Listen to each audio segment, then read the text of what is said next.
Welcome everyone to our YouTube channel. आज के video में मैट्रिसेस ये यूनिट का 17th प्रॉब्लम स्टडी करेंगे। तो क्वेश्चन आपके सामने है, देखो ये प्रॉब्लम हमें सॉल्व करना है। क्वेश्चन में लिखा है find the value of a and b if, देखो यहाँ पे ये एक इक्वेशन दिया है मैट्रिक्स फॉर्म में, हमें इसका यूज करके ए एंड बी का वैल्यू फाइंड आउट करना है।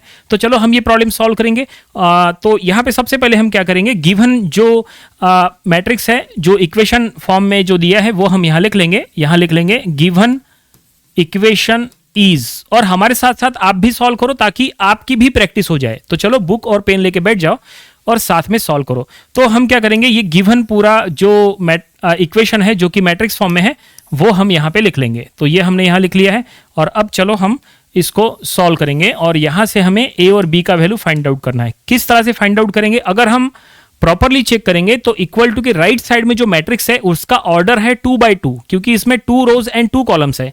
और इक्वल टू के लेफ्ट साइड में भी जो मैट्रिक्स है उसका भी ऑर्डर 2 by 2 है, इसमें भी 2 रोज एंड 2 कॉलम्स है। फिलहाल यहाँ पे ये मैट्रिक्स का कोई भी कैलकुलेशन करने की जरूरत नहीं है, आपको सिर्फ क्या करना है, अगर दोनों का ऑर्डर सेम है तो दोनों को डायरेक्टली इक्वेट करना है। इक्वेट करने के लिए ऑर्डर सेम होना चाहिए तो ही इक्वेट हो सकता है, नहीं तो नहीं। तो यहाँ पे हम क्या करेंगे, दोनों को इक्वेट कर लेंगे। तो हम यहाँ लिख लेंगे therefore by equating both side, दोनों साइड को हम यहां पे इक्वेट कर रहे हैं। ऐसे में सभी टर्म्स को इक्वेट करने की जरूरत नहीं है, जहां पे अननोन है बस आपको वो प्लेस के एलिमेंट को अदर राइट साइड में जो प्लेस पे जो एलिमेंट है उसके साथ उसको इक्वेट करना है। इसका क्या मतलब है, देखो यहां पे समझ लो पहले इसको। ये देखो, ये जो फर्स्ट मैट्रिक्स है इसमें ये जो एलिमेंट है इसमें ए और बी है कि नहीं। तो ये फर्स्ट रो, ये देखो ये फर्स्ट रो का फर्स्ट एलिमेंट है, तो इसको राइट हैंड साइड में भी फर्स्ट रो के फर्स्ट एलिमेंट के साथ इक्वेट करना पड़ेगा। मतलब ये दोनों फर्स्ट एलिमेंट को आपको इक्वेट करना है। ये मैट्रिक्स का फर्स्ट एलिमेंट और ये मैट्रिक्स का फर्स्ट एलिमेंट, दोनों को इक्वेट करना है। उसी तरह से ये फर्स्ट मैट्रिक्स में ये जो लास्ट एलिमेंट है, फोर्थ एलिमेंट, इसको सेकंड मैट्रिक्स के लास्ट एलिमेंट के साथ इक्वेट करना पड़ेगा। तो ये देखो इक्वेटिंग ऐसा होगा, ठीक है। तो देखते हैं इक्वेट करने के बाद ए और बी का वैल्यू आता है या नहीं। तो हम यहाँ पे इक्वेट कर लेंगे। तो यहाँ पे पहला है a - 4b = 11। तो ये हो गया फर्स्ट एलिमेंट को इक्वेट करने से। और फिर यहाँ पे जो फोर्थ एलिमेंट है उसको हम इक्वेट कर रहे हैं -a + b = -5। ये देखिए हमने फाइनली इक्वेट कर लिए।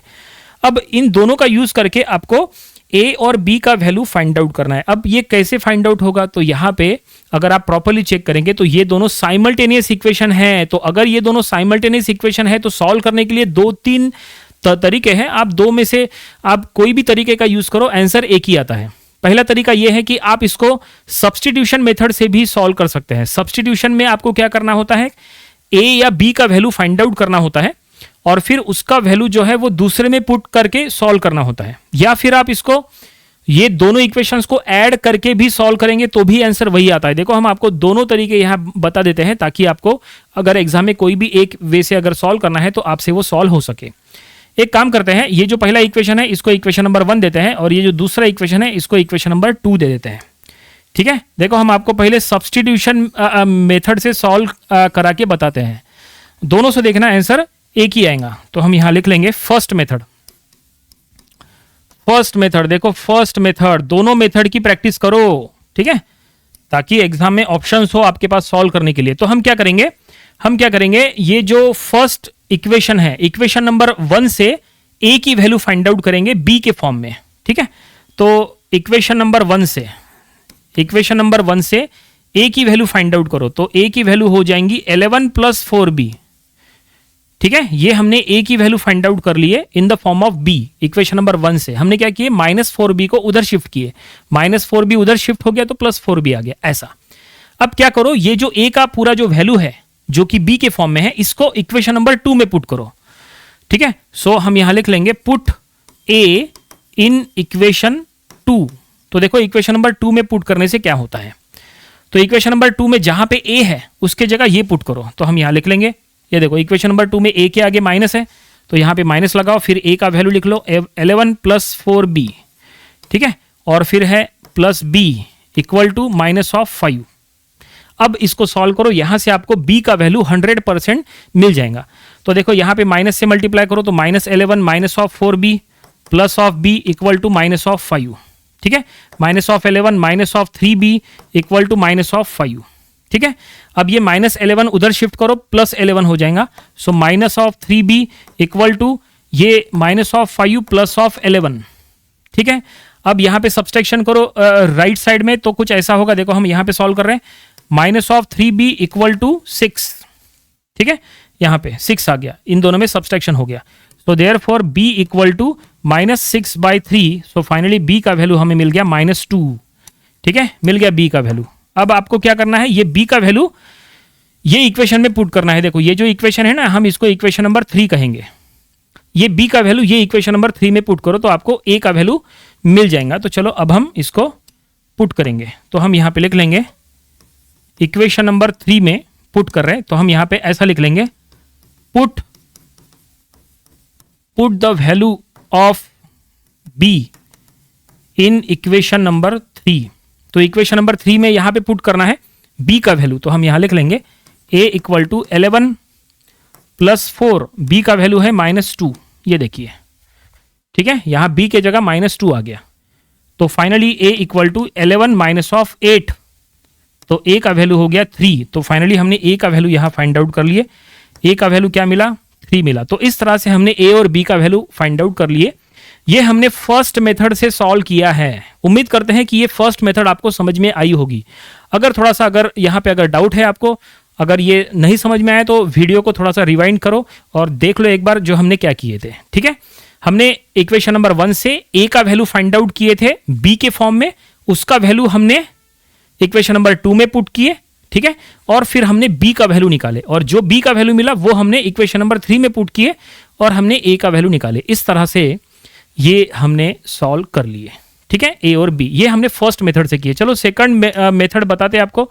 सेकंड मेथड क्या है, आपके कॉलेज में या स्कूल में जो भी आपको मेथड पढ़ा रहे, आपको उसी के अकॉर्डिंग चलना चाहिए।